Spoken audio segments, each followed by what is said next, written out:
Pessoal, eu não sei vocês, mas pelo que eu estou vendo aqui, eu acho que vocês estão na mesma vibe.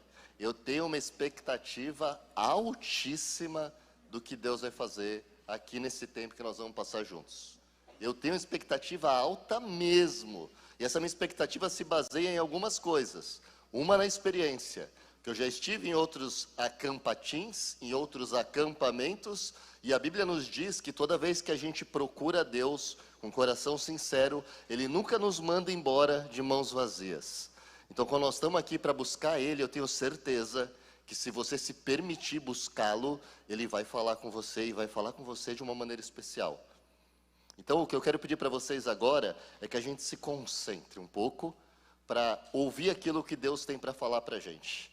E assim, primeiro, para que vocês entendam o que está acontecendo e o que vai acontecer aqui, é o seguinte: nós como igreja, como um todo, não só como teens, nós vamos entrar numa série agora, toda a igreja, todos os homens, mulheres, os cultos de domingo, os teens, os juniores, todo mundo vai fazer parte de uma série. Quem sabe aí o nome da série?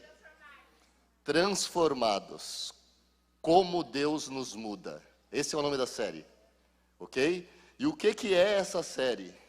É que é o seguinte: a única maneira que a gente tem de mudar verdadeiramente, não mudar de faz de conta, mudar de verdade mesmo, a única maneira é quando a gente muda a maneira como a gente pensa. Tudo começa aí. Transformar é uma coisa que só Deus pode fazer com a gente. Sozinho a gente não dá conta, mas quando Deus está fazendo isso em nós, em parceria, aí faz muito sentido. Por isso, durante 7 semanas, a igreja como um todo vai estar estudando como funciona esse poder transformador que Jesus tem sobre a vida das pessoas que querem isso. Especificamente, nós vamos examinar o plano de Deus para transformar cada um de nós em 7 áreas específicas da vida. Na sua saúde espiritual, na sua saúde relacional, na saúde mental, na saúde emocional, nos relacionamentos, na parte da grana e daquilo que você foi criado para fazer, a sua vocação. E quando você aprender a pensar diferente, naturalmente você vai viver diferente. E ao pensar no caminho de Deus, você vai começar a viver no caminho de Deus. E nós, como teens, aqui durante o Acampatim, já vamos de cara falar sobre 3 desses assuntos. Eu vou falar com vocês agora sobre saúde espiritual.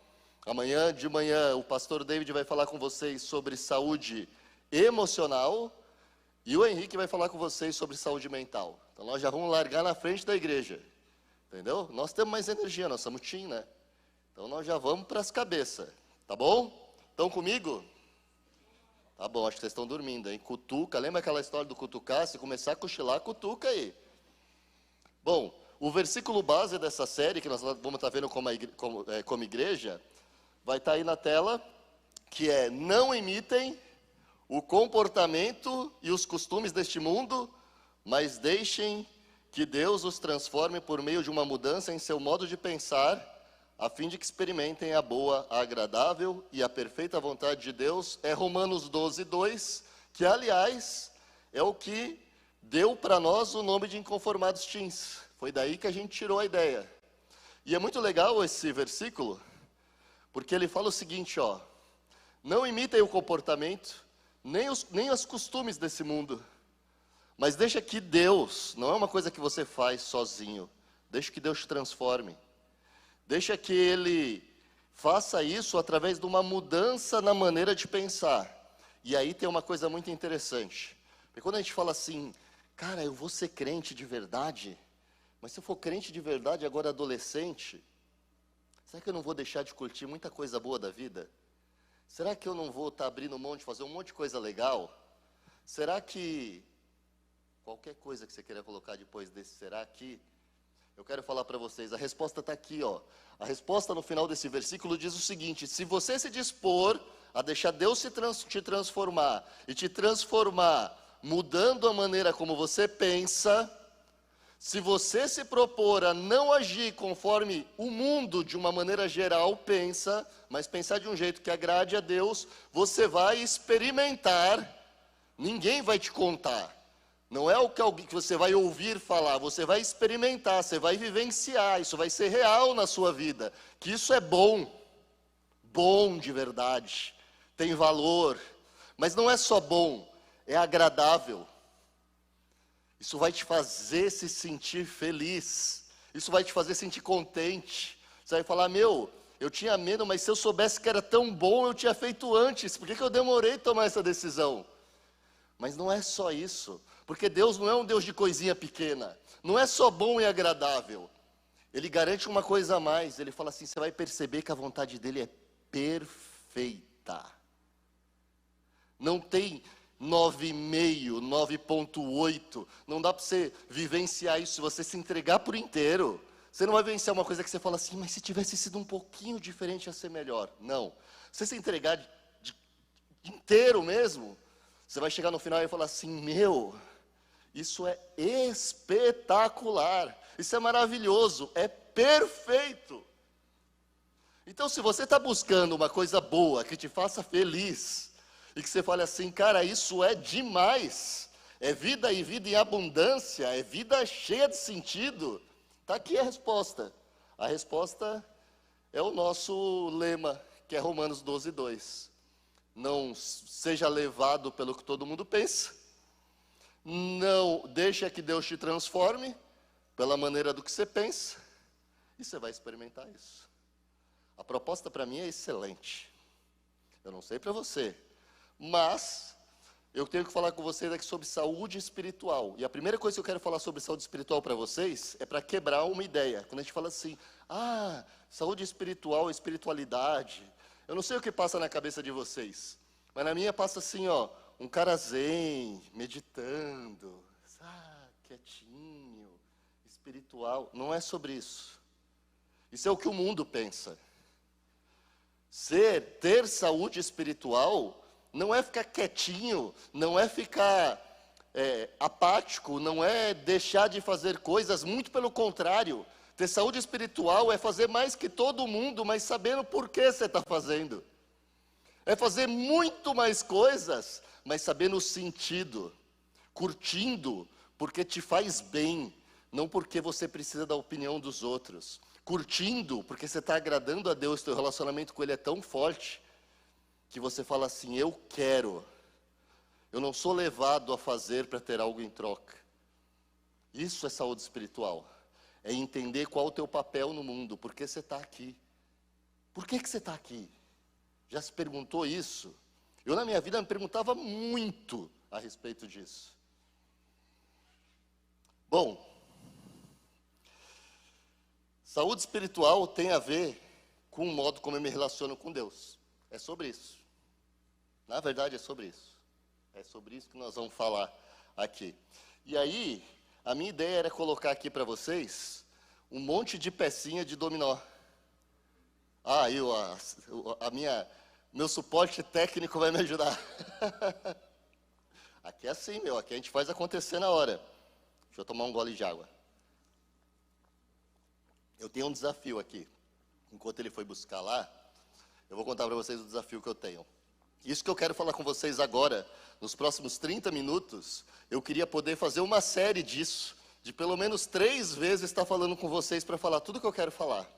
Porque eu acredito tanto nisso, eu acho que isso faz tanto sentido, eu acho que isso tem um poder de transformar tanto a tua vida, que se você de verdade entender isso e viver isso, nunca mais você vai ser igual.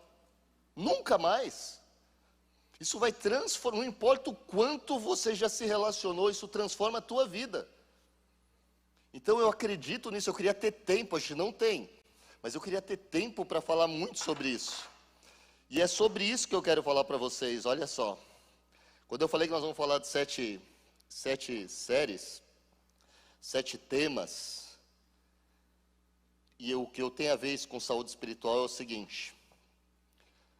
Por que será, raios, que aquele versículo fala assim, não sejam influenciados, não se conformem, não sigam, não pensem como o mundo.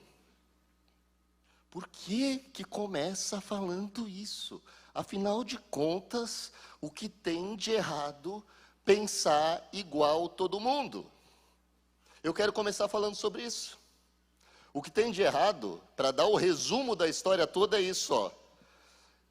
Normalmente, os grandes problemas que fazem com que a gente tome os grandes tombos da vida não são coisas gritantemente erradas.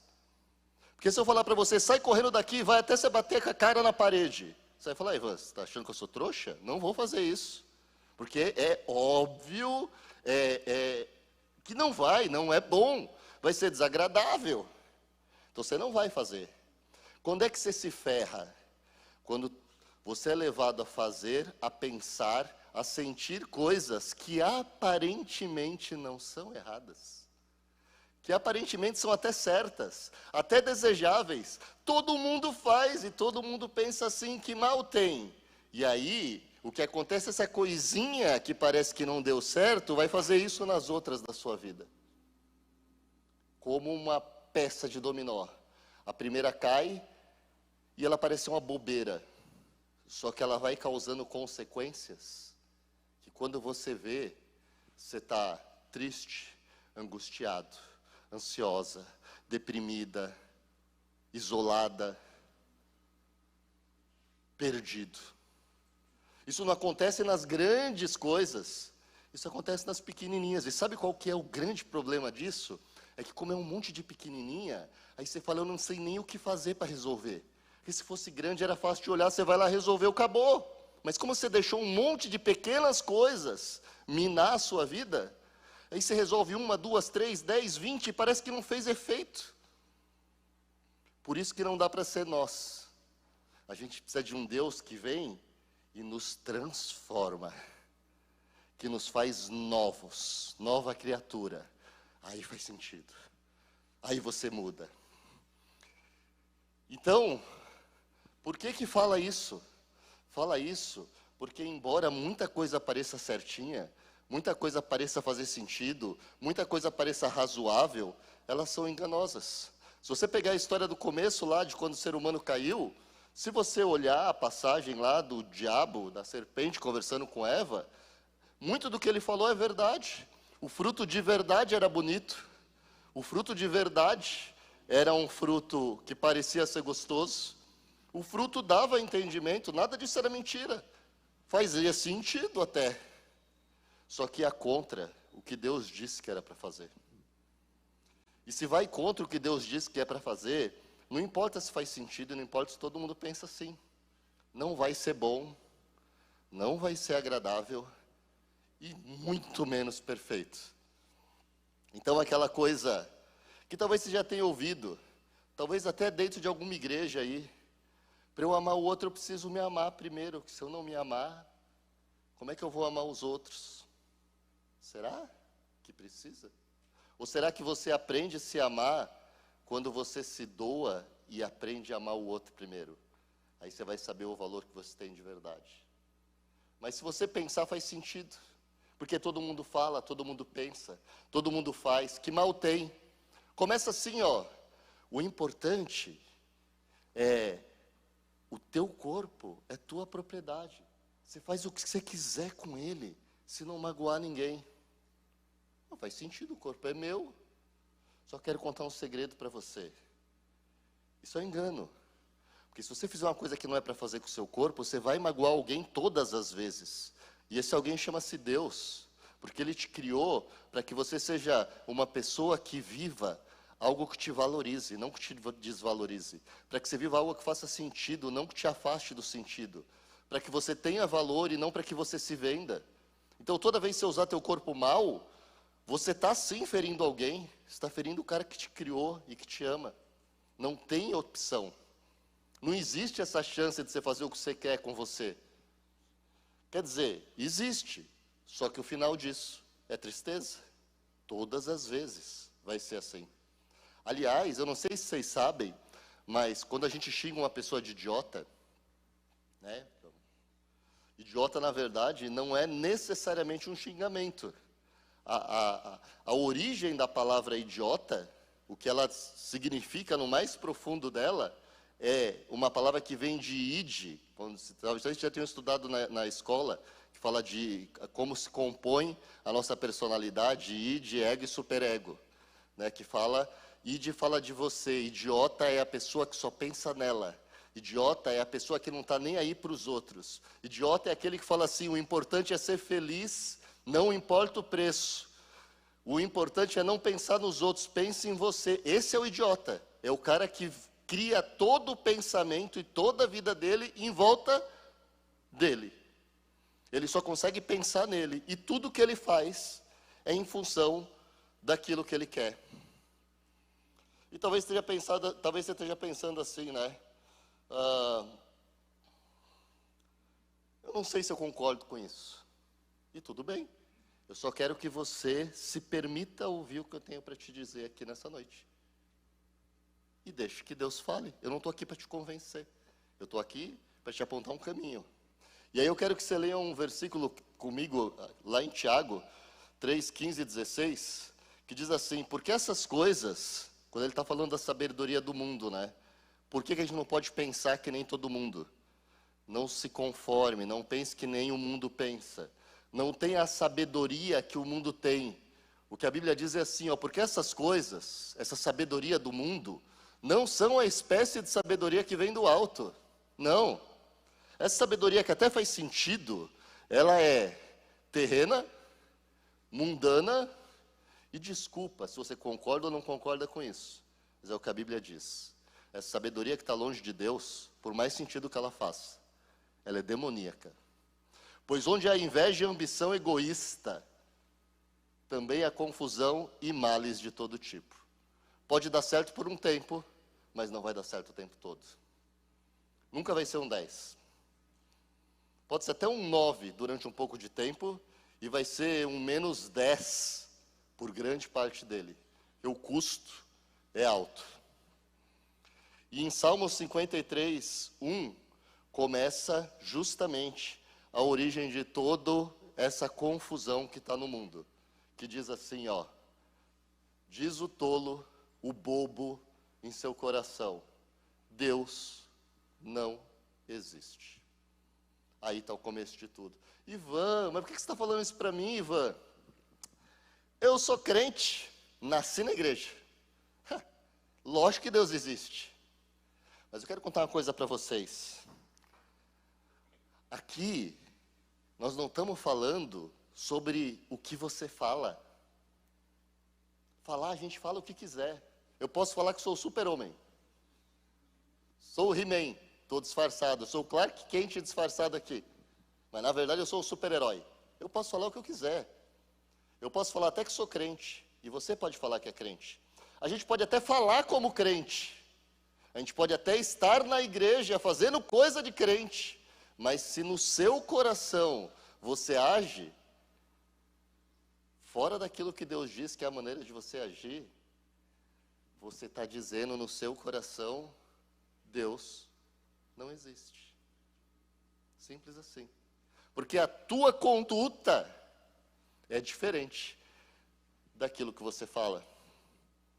E para falar sobre isso, eu quero contar uma história para vocês, e a gente precisa andar, porque é uma história que talvez muitos conheçam, mas nós vamos precisar ler ela para que faça sentido juntos. E talvez você tenha até aquela sensação de, outra vez falar sobre isso. Nós vamos falar sobre a parábola. Sobre a parábola? Isso, que bonito. Eu não sei se você conhece essa parábola, mas eu quero mexer com a cabeça de vocês em relação a ela. Mesmo você que já ouviu falar várias vezes sobre ela, eu quero trazer algumas reflexões que talvez você não tenha feito ainda a respeito disso. Porque sempre que se fala dessa parábola do filho pródigo, e é para que você que não conhece a história, é um filho que, está pouco se lixando para o pai dele, pega o dinheiro da herança, e na real ele está falando para o pai assim, tomara que você podia morrer logo para eu ficar com sua grana, e ele vai embora, gasta o dinheiro todo, se ferra, passa fome, e volta para casa e o pai recebe ele. Esse é o resumo da história. Tá aí, síntese, acabou, fim. E normalmente a gente usa essa história para falar assim, conta a história toda e no final fala assim, o pai, representa Jesus, que recebe o filho de volta. Entendeu? É isso que a gente faz. Só que eu quero começar, a gente só lembra disso no final da história. E eu quero começar a pensar nisso desde o começo da história. Então, vamos ler versículo a versículo e vamos conversando a respeito deles. Começa a história assim, Jesus continuou. Por que ele continuou? Porque nesse mesmo capítulo ele está contando 3 histórias. Nós vamos ver isso ainda aqui essa noite. 2 ele já contou, ele está entrando na terceira. Um homem tinha 2 filhos. O mais novo disse a seu pai, pai, eu quero a minha parte da herança. E assim ele repartiu sua propriedade entre eles. Sabe o que significa isso? Ainda mais naquela época, herança você só recebe quando o pai morreu. E o que ele está falando para o pai é o seguinte, eu sei que você existe, mas bom para mim, para que eu aproveite a minha vida, seria se você não existisse. Me dá a minha parte para eu aproveitar. O que isso tem a ver? E normalmente a gente não fala a respeito. É o mesmo Jesus do final da história, é o Jesus que está aqui. É quando eu chego para Deus e falo assim, Deus, eu sei que você tem muita coisa para me dá tudo que você tem para me dar, mas meio que morre. Entendeu? Porque você vivo me atrapalha. Eu tenho que fazer coisas que eu não estou a fim de fazer agora. Eu tenho que viver coisas que de repente eu não sei se eu quero agora. Eu quero curtir minha vida agora. Vai para lá. Sai fora. O que o filho está falando para o pai é muito real e a gente faz isso muitas vezes. Tá, fecha o olho agora que eu vou entrar nesse site aqui que eu não podia. Então faz de conta que você está morto aí que eu vou entrar nesse site. Eu vou fazer o que não era para fazer, eu sei que está errado, eu escolho fazer o errado. É isso que a gente faz, é isso que ele fez. E aí o que aconteceu? Não muito tempo depois, o filho mais novo reuniu tudo que tinha e foi para uma região distante e lá desperdiçou seus bens, vivendo irresponsavelmente. E o que isso tem a ver com a gente? Quando você começa a se afastar de Deus, porque você quer fazer o que você sabe que é errado, quando você quer viver achando que Deus não existe, mesmo sabendo que Ele existe, mesmo falando como crente, mesmo vindo na igreja e fazendo coisa de crente, mas a sua vida é cheia de lugar secreto, de coisa errada, quando você está fazendo isso, com o tempo, não tem jeito, você começa a se afastar de Deus, porque não tem como a luz viver junto com as trevas, não dá. E você vai começar a se afastar. E sabe o que você vai fazer? Você foi criado único. Você foi criada única. Você foi criado para ser uma obra-prima. E você começa a se prostituir. Como que eu quero dizer que se prostituir? Eu quero dizer que você começa a se tornar falso, falsa, cópia, querer se parecer com os outros, fazer coisa que você não curte só para ser aceito, mendigar aceitação de gente que nem se importa com você, e você vai gastar tudo de bom que Deus te deu, teus dons e teus talentos, irresponsavelmente, em algum lugar longe de Deus. E aí, com essa motivação do coração, de querer aproveitar a vida e fingir que Deus não existe, você vai naturalmente colher frutos. E o que a Bíblia diz aqui é o seguinte: depois de ter gasto tudo, torrado tudo, houve uma grande fome em toda aquela região, e ele começou a passar necessidade. Longe de Deus, foi divertido um tempo. Com grana, todo mundo é seu amigo. Todo mundo que está junto com você na hora de fazer festa. Ah, choveu pro churrasco, lota. Mas a hora que o sapato aperta, aí você se descobre sozinho. Aquela pessoa que estava sempre contigo já não responde tua mensagem. Daqui a pouco ela te bloqueia. Finge que nem te conhece. Acabou. E aí você começa a passar necessidade. Aí não importa mais. E aí, ele foi se empregar com um dos cidadãos daquela região que o mandou para seu campo a fim de cuidar de porcos. Olha, eu vou falar para vocês, hoje, se você for numa criação de porco, é um lugar limpinho até. É uma das carnes mais limpas que tem, o lugar é bem cuidado, mas naquela época, era um troço que fedia longe. Mais do que isso, para o judeu, porco era considerado um animal imundo. Ele não podia comer, chegar perto. E ele desceu tanto, ele se afastou tanto de Deus, ele se tornou tanto cópia, ele teve que mendigar tanto atenção, ele teve que se violentar tanto para tentar ser aceito, para tentar recuperar alguma coisa, que ele foi fazer aquilo que para ele era a coisa mais nojenta que ele podia fazer. Ele foi cuidar dos animais imundos. E quando a gente está longe de Deus, a gente começa a descer, chega no fundo do poço, e você começa a cavar para ir mais fundo, porque você está longe de Deus. E o ser humano longe de Deus é autodestrutivo. E é isso que acontece. E aí, pior do que isso, quando eu falo de cavar, é o que vem no próximo versículo. Ele desejava encher o estômago, comer aquilo que os porcos comiam. Ele tinha tanta necessidade que ele podia comer a comida daquilo que eu considerava mais nojento, fedido, sujo. Mas ele precisava comer alguma coisa. Mas quer saber o que é triste? É que a Bíblia fala que assim, ó, mas ninguém lhe dava nada. Nem a coisa mais podre ele conseguia. Por quê? Porque ele deixou de ser quem ele era. Ele achou que era mais legal longe de Deus. Ele achou que ele podia pegar a herança dele, os dons, os talentos, o que tornava ele único, e gastar onde ele quisesse, longe do Pai. E muitas vezes na vida, infelizmente, as pessoas tomam essa decisão. Mas aí acontece uma coisa, uma virada no rumo da história. Ele se liga que isso não está funcionando. E a Bíblia fala assim, e caindo em si, ele disse: quantos empregados do meu pai têm comida de sobra, e eu aqui morrendo de fome? Eu me porei a caminho de volta para o meu pai e lhe direi: pai, porque eu pequei contra o céu e contra ti. Não sou mais digno de ser chamado teu filho, trata-me como um dos teus empregados. A seguir, ele levantou-se e foi para o seu pai. Sabe, quando você entra num processo autodestrutivo, chega um ponto que você começa a se ligar que aquilo que todo mundo te falou que era bom, não é. Você começa a se ligar que tudo aquilo que você se iludiu, não tem substância.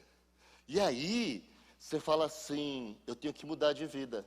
Mas sabe o que atrapalha as pessoas? O sentimento de culpa. Você fala assim, mas eu pisei tanto na bola, meu. Eu não sei se eu sou digno. Como é que eu vou voltar lá nos teens agora? Ah, meu, eu falei mal de todo mundo, falei que lá era palhaçada. Aquele barbudo retardado falando um monte de besteira lá. O outro barbudo lá, pegando no meu pé. Como é que eu vou voltar lá e falar, ô, me aceita aí. Acho legal, tá aí, inconformados. A pessoa fala assim, não tenho cara de voltar. Deus nem quer papo comigo. Eu pisei muito na bola. É o sentimento de culpa. Só que ele falou assim, eu vou. Tipo assim, não me trata como filho, não. Eu não mereço isso. Me trata como empregado, porque pelo menos um mínimo. Então assim, ó, não precisa deixar eu me envolver. Deixa eu sentar na última cadeira lá, ó. Só para sentir a vibe. Só para estar junto no movimento. É isso que ele pensa em fazer. E agora eu vou dar uma pausa na história, nós vamos voltar para ela. Para a gente fazer um pensamento junto aqui, tá? Não é por acaso, como eu disse para você, que Jesus contou 3 parábolas em seguida. Não é por acaso. E aí, quais são essas 3 parábolas? Eu tirei uma foto de uma das minhas Bíblias lá em casa e coloquei para ver se vocês conseguem acertar quais são as 3 parábolas. Eu vou perguntar para vocês, vamos ver se vocês acertam. Quem sabe qual é a primeira parábola? Qual? Ah, vocês estão bem, hein? Tá, vamos ver se vocês conseguem tirar uma nota melhor agora. Segundo desafio. Qual a segunda parábola? Ai, dá até orgulho aí, Henrique. Fala a verdade. E a terceira parábola? A parábola do filho perdido. Olha que legal isso. Ah, os caras estão muito afiados, meu. Eu fico orgulhoso disso. Eu quero falar uma coisa para vocês. Tem uma lição, essas 3 parábolas, como está aparecendo ali, falam de coisas perdidas e elas terminam com festa quando elas são encontradas, ok? Pois você lê lá, você vai ver que é isso. Só que elas trazem uma lição na verdade, elas trazem uma lição muito legal. Elas trazem uma lição que é a seguinte: por mais que a gente quisesse, por mais que a gente ache que a vida toda diz respeito a isso, não diz. Eu vou ter que dar essa notícia para vocês aqui essa noite. O Evangelho não é centrado em você, também não é centrado em mim. Não é. Não é sobre isso. O Evangelho é sobre o amor de Deus. Não é sobre eu. O nosso ego gostaria que fosse. A gente quer que o mundo circule ao redor da gente. Mas o Evangelho fala do amor de Deus. E o certo não é ser centrado na gente. O amigo de verdade não é um amigo que quer que você esteja sempre perto dele. Aquele que quer que você esteja sempre perto dele, como principal motivação, não é teu amigo. Ele é egoísta. O amigo de verdade é que você esteja sempre perto de Deus. E porque você está sempre perto de Deus, você vai ser um amigo que vai ter uma vida plena, vai viver coisas agradáveis, vai sentir que elas são boas, vai sentir que a vida é perfeita. Isso vai fazer dele alguém melhor e o relacionamento de vocês vai ter mais qualidade e profundidade. O pai de verdade não é o que quer que você viva em torno dele, é o que quer que você viva em torno de Deus. A pessoa que te ama de verdade não é a que prioritariamente quer você para ela. E quando chegar o momento de vocês se relacionarem com alguém, você um dia não deve casar para ser feliz. Você deve casar para fazer o outro feliz, mas você só vai fazer isso se a sua vida for centrada em Deus. Senão, você vai ser um idiota ou uma idiota que só está olhando para o seu próprio umbigo. O Evangelho não é sobre nós, é sobre o amor de Deus.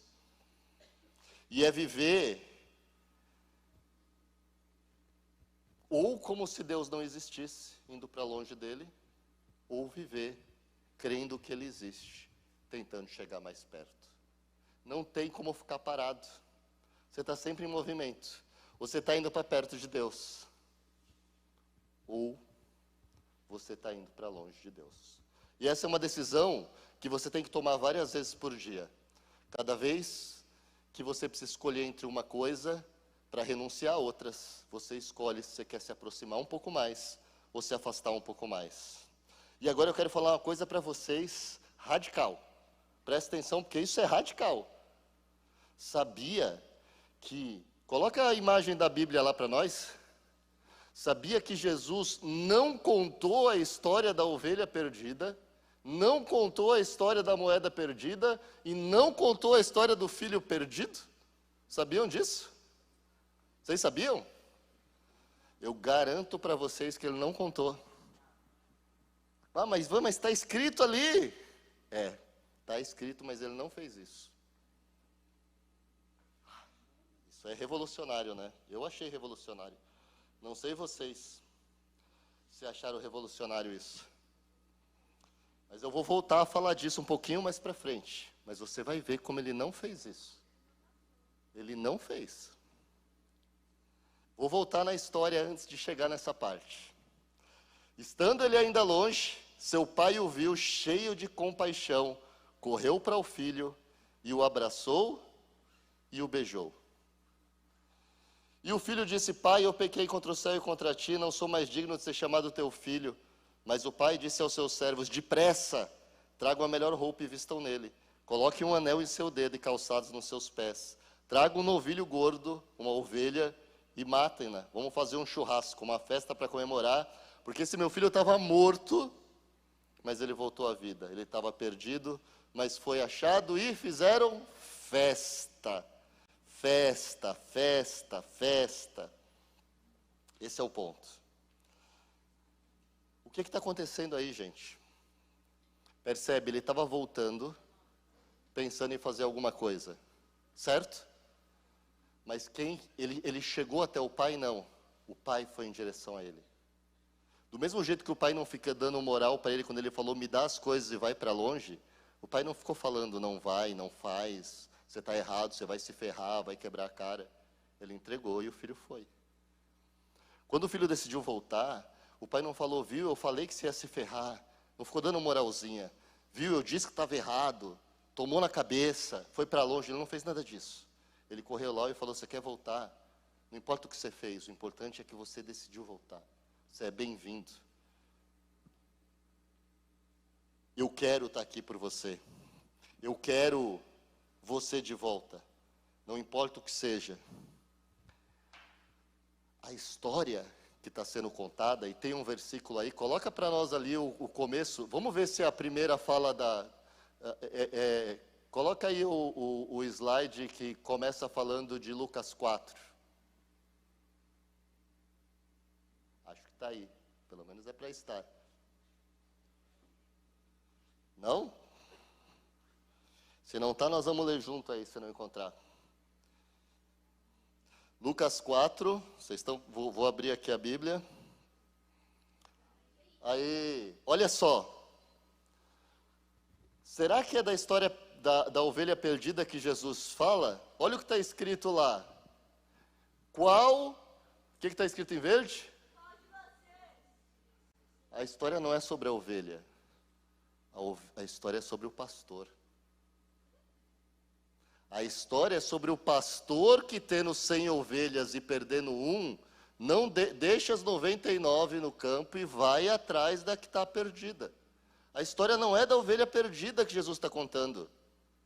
A história é do pastor que perdeu a ovelha e que larga tudo para recuperar ela. Parece pequenininha a diferença, que nem eu falei no começo, mas é brutal. Nós temos a tendência de achar que a história é sobre nós, é sobre a ovelha perdida, é sobre mim que me perdi. A história não é sobre isso. A história é sobre o pastor que, tendo as ovelhas, perdeu uma. Tá, vamos para outra. O que está escrito lá? A história não é sobre a moeda perdida, sobre a dracma perdida. A história é sobre a mulher que, possuindo as 10, perdeu uma. E por fim, a história do filho pródigo não é sobre o filho pródigo, que Jesus diz a história é sobre um homem que tinha 2 filhos. O tempo todo, a história é sobre Jesus. A história é pela mulher, a igreja, o Espírito Santo. A história do pastor, que é responsável, que perdeu e foi buscar. A história é do homem que tinha filhos. A história não é do ser humano perdido, a história é do Deus amoroso. Essa é a história verdadeira. É sobre isso que Jesus falou. Aqueles títulos não estão na Bíblia de verdade. Aquilo foi colocado no século VI para ajudar a gente a localizar as histórias. E muitos desses títulos são infelizes. E aqui a gente viu 3 deles. Não são os títulos que representam melhor o que está acontecendo ali. O que está acontecendo ali é Deus dizendo incondicionalmente, eu amo vocês a ponto de largar tudo por você. É isso que está acontecendo ali. E a história é sobre o Deus, porque o filho que se perdeu, ele quer dizer, eu vou te dizer o que acontece, Deus. Não precisa nem me tratar de filho, só deixa eu ser empregado. Não é o que ele quer, é o que Deus faz. Não importa se você não se sente merecedor, só quer ser empregado, você é filho. Não tem crente de segunda classe. Não importa se você errou, não importa se você pisou na bola, você se arrependeu, você quer voltar para Deus, você vai voltar na condição de filho, vestindo a melhor roupa, usando anel, e vai ter festa para você, porque o importante não é o que você fez, é a decisão que você tomou de voltar. É isso que importa. Nada do que você fez, da onde você esteve, do que você pensou, vai fazer você ser menos do que qualquer um. Porque o Deus que decide qual é o teu destino, diz que se você quiser voltar, você é filho. E eu vou falar, não é nem o filho pródigo, é os filhos pródigos, porque o que a Bíblia diz na história é o seguinte, ó. Enquanto isso, o filho mais velho estava no campo, e quando se aproximou da casa, ouviu a música e a dança. Então chamou um dos céus e perguntou, o que está acontecendo aí, hein? Ouviu o pancadão dentro de casa lá? O que está pegando? E esse respondeu: seu irmão voltou, e o seu pai matou uma ovelha aí, ó, e fez um churrascão aí para ele, porque recebeu ele de volta são e salvo. E aí o filho mais velho se encheu de ira e não quis entrar, ficou do lado de fora. E sabe o que acontece? Do mesmo jeito que não foi o filho mais novo que chegou, foi o pai que correu para buscar ele. O pai sai de dentro da casa, sai de dentro da festa, sai de dentro do melhor lugar e vai lá também pelo filho mais velho. É isso que a Bíblia diz aqui. Então o seu pai saiu, porque ele não ia entrar, e insistiu com ele. Mas ele respondeu ao pai, ainda cheio de direito: olha, todos esses anos com vocês, você nunca me deu nada a fazer festa com meus amigos, mas esse bobalhão voltou e você fez festa. E o pai disse: meu filho, você está sempre comigo e tudo que eu tenho é seu. Mas nós tínhamos que comemorar e alegrar-nos, porque o teu irmão estava morto e voltou à vida, estava perdido e foi achado. O pai correu para buscar o filho mais novo. E entrou de novo na festa. O filho mais velho pisou na bola. Ele larga o melhor lugar e sai da festa. E vai para resgatar o filho mais velho. É sobre Deus vindo até mim. Deus vindo até você. Para te resgatar. Para te dar sentido. Para te dar propósito. Para fazer com que as coisas aconteçam. É sobre desejar mais o Criador do que a criação. É sobre se interessar mais sobre por quem Deus é do que pelo que Ele pode fazer para você. É sobre se interessar mais pelo Pai do que pela herança. É sobre estar com Ele, porque lá você tem felicidade completa. E não pelo que Ele pode te dar. Eu só vou na igreja se for legal comigo. Eu só vou na igreja se todo mundo ri, se todo mundo isso, se todo mundo aquilo. Eu só vou se... Não. Não é assim, ó. Eu vou orar todo dia porque eu tenho que orar. E eu vou lá, faço uma oração. Senhor, obrigado pela comida. Pá. Cheque. Fiz a minha tarefa, orei. E aí você não ora, você fala assim: bah, eu não orei ontem, cara, que droga, não consegui fazer. Não fiz a tarefa. Não.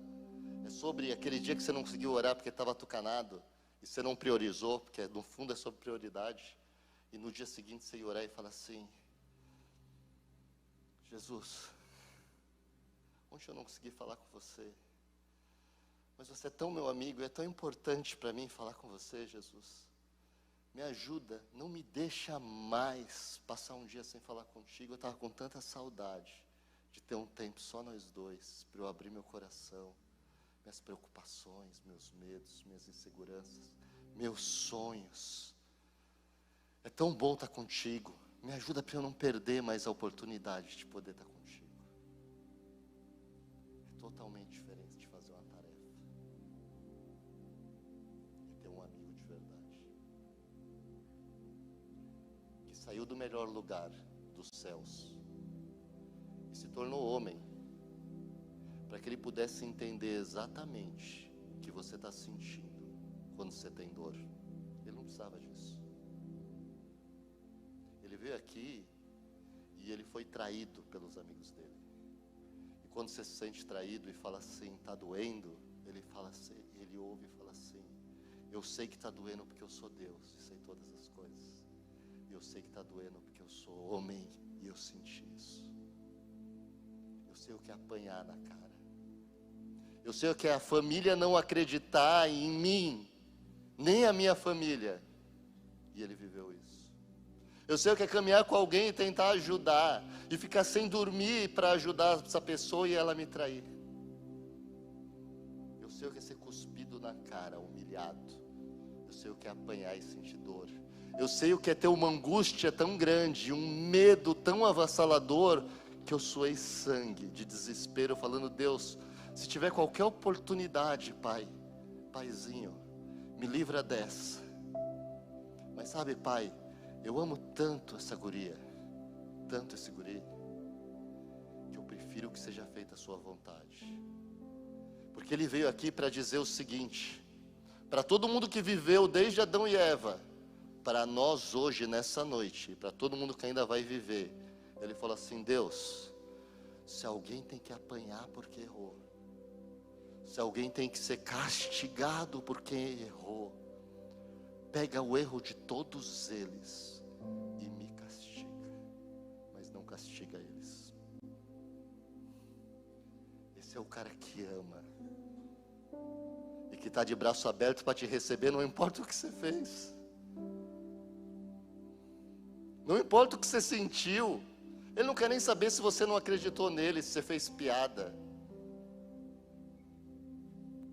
Ele foi aquele que decidiu vir aqui, e se fosse só você, ele viria. Tenho convicção disso. Mas é o mesmo cara que não vai lá buscar o filho que está se ferrando. Ele respeita e ele espera que o filho queira voltar. Mas ele não espera o filho voltar para humilhar ele.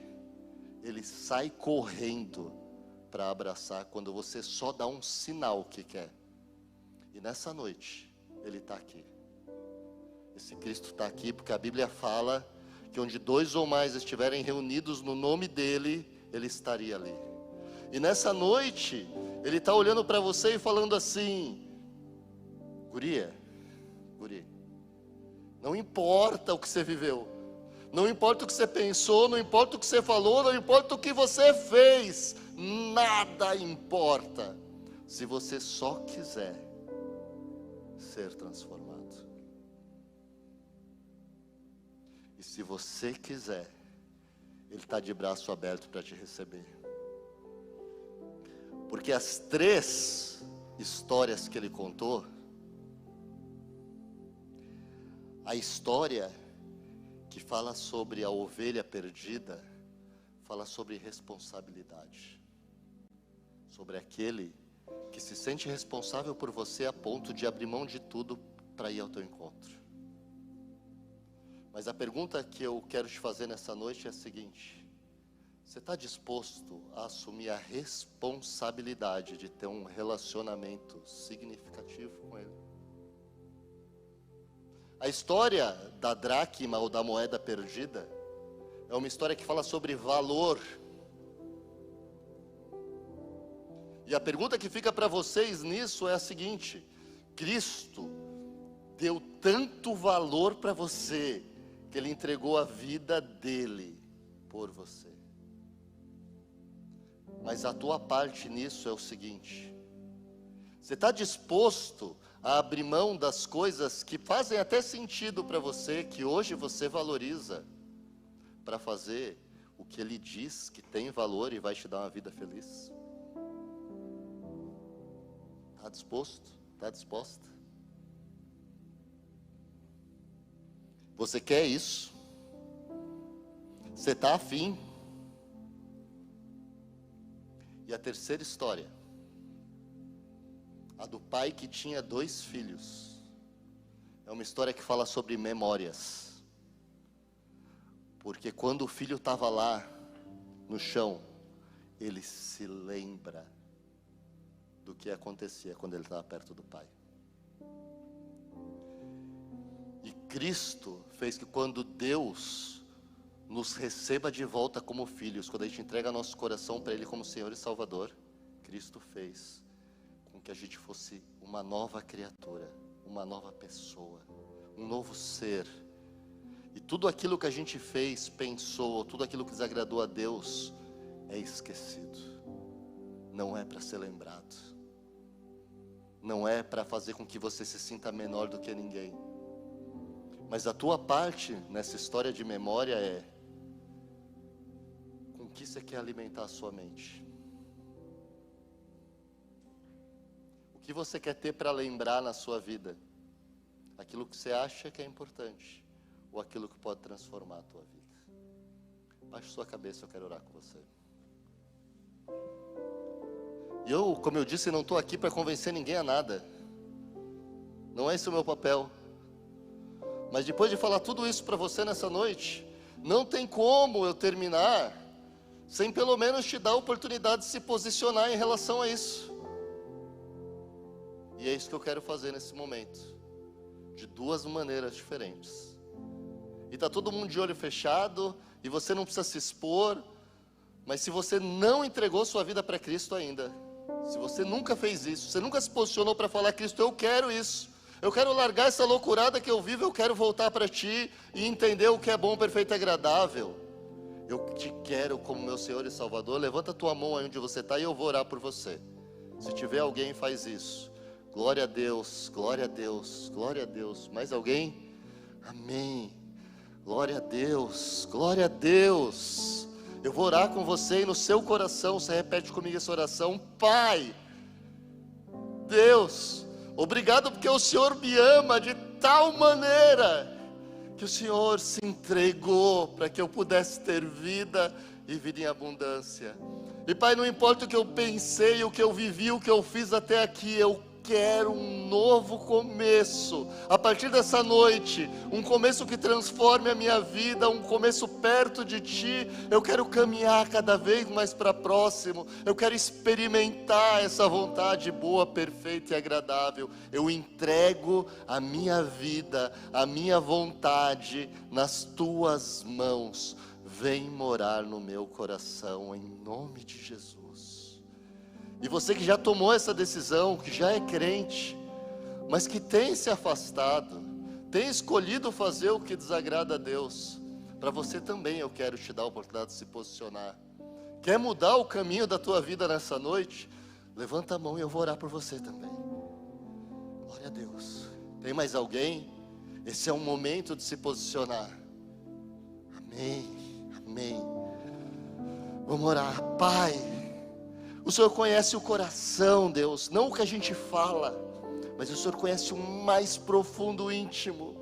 O Senhor sabe, Pai, os medos, as angústias, as dores, mas o Senhor também conhece os sonhos, os potenciais aqui nesta noite, porque foi o Senhor que criou a cada um como um ser único.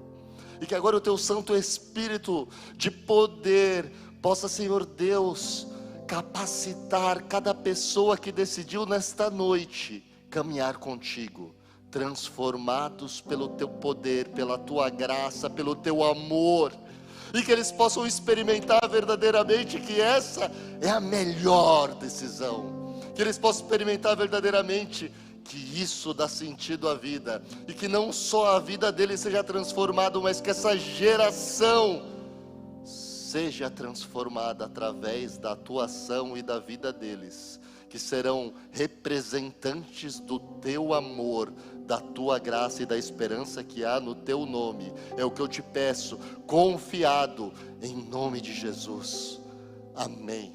Você pode aplaudir Jesus com toda a força?